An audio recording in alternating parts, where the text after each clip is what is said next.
Создать дизайн модели, раскроить и сшить. Это на первый взгляд все так просто, а на деле процесс, требующий концентрации, безупречного чувства стиля и знания канонов моды. Для Хадижи одежда – это состояние души. Ее с детства привлекали обложки журналов с женскими нарядами, а потом руки потянулись к шитью. Если тогда это казалось забавой, то сейчас девушка уверенно чувствует себя модельером, пусть и начинающим.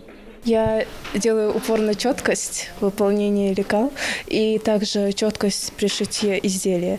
Мне важно очень сильно шить изделие так, чтобы я была довольна. Я в этом перфекционист еще. И, в принципе, для этих экзаменаторов тоже это важно. Работать нужно качественно и быстро. На создание эскиза и лекала конкурсанткам в общем дали больше 5 часов. И все же ограниченного времени боятся участницы. Задания достаточно сложные даже для специалиста. Почему? Потому что требования очень высокие, критерии оценок очень высокие.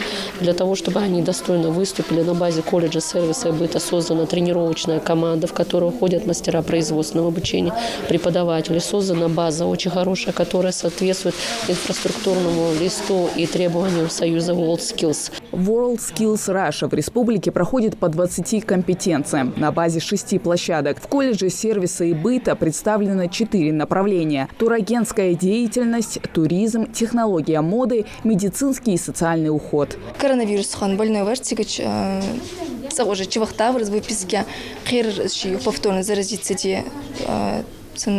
есть же помощь оказать раз, температуру измерить, эмоциональную поддержку оказать, все, что ему нужно, я оказала помощь.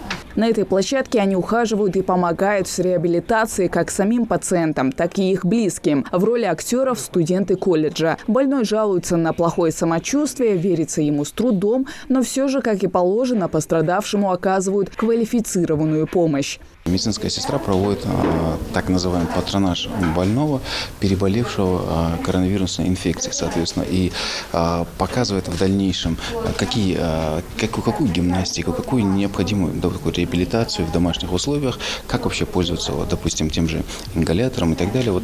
И то есть, актуальные ситуации, актуальные состояния, которые у нас есть, болезни определенные, которые есть. В 9-м региональном чемпионате WorldSkills участвуют свыше 190 студентов. Продлятся соревнования молодых профессионалов до 11 февраля. Хава Газикова, Мухаммед Белакиев. Новости 24.